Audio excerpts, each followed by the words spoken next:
right, block 6. This is a checkerboard block, and for the 3.5 inch square, you'll need 2 strips, one background, one colored fabric, 1.5 inch by about 12 inches. For the 6.5 inch block, you will want 2 strips, 2 inches by about 20 inches. So let's get sewing. We're going to just sew these strips together. Batiks are always tricky. I always want to see which is the best side. Usually they're both the best. If you see me flipping my squares over, that's why. I'm just looking to see what the other side looks like. Usually it's the same thing.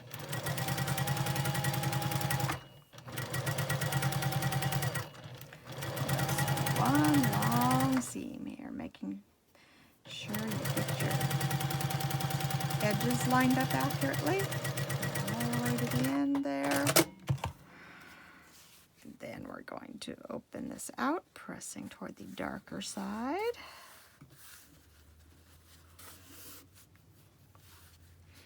So if you like, you can sew this the same way we did the last block and make 4 4-patch units and then sew them together. Or you can do this a little bit different way. It's just kind of a different strippy way to do it by making it into 4 strips. So you can fold that in half.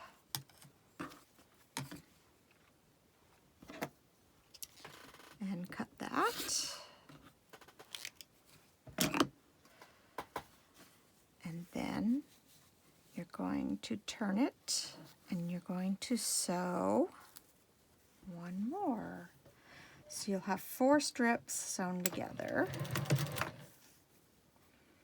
And you could even start out with 4, cut your strips in half before you sew and then sew them. As long as you end up with this, and we're going to press that again toward the dark, so this is what you've got. So now you're going to want to trim the edge here, and this should measure 3.5. This is a good test of your seam allowances. It should measure 3.5. If it's, noticeably different, then you might want to check your seam allowances, etc. So you want to make sure you're lined up nice and even before you trim the edge. And this mat actually turns, so you can avoid picking up your fabric. It's pretty handy. So you're going to cut 4 1.25 inch strips from this.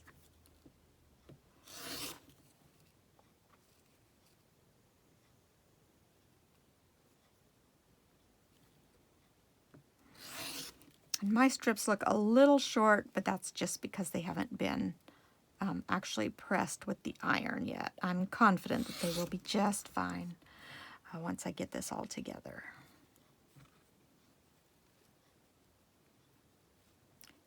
And watch that 1.25. I'm going to scooch this over so I have a better angle.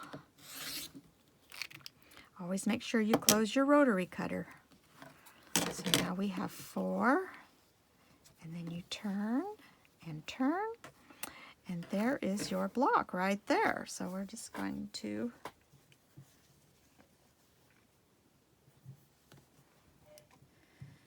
sew them in pairs. Make sure your top edges are lined up and that seam allowance flipped. Make sure your seam allowances are alternating direction. And I just like to sew one at a time there, line it up. You could pin if you like to pin. I don't like to pin, so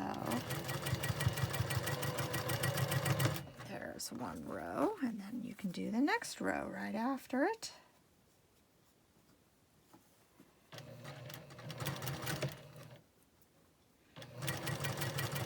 Use your fingers to feel those seam allowances and get them nice and snugged up together.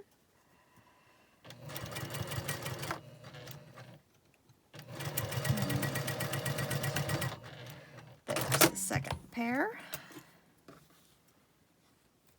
Okay, it doesn't matter which way you want to press those. It's a lot of seams in one little block. Alrighty. So, nope, not that way. Flip it over. Oh, not that. What did I do? I sewed the wrong edges together.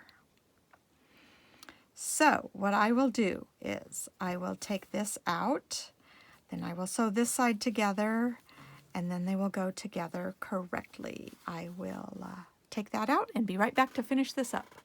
Okay, I took out that bad seam, and now we're going to sew it together the correct way.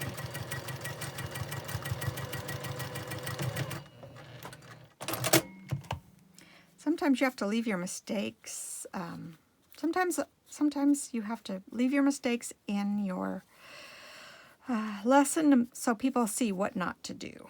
And that was definitely a what not to do. So now you can see they go together.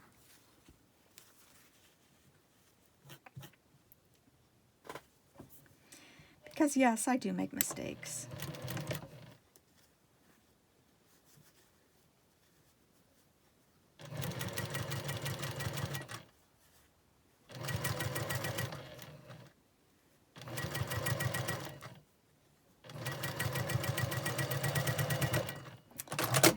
Final seam. These kind of go best if they all go the same way. Makes it easier when you're pressing. But there you go.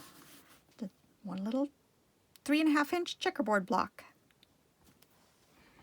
And that finishes up block 6.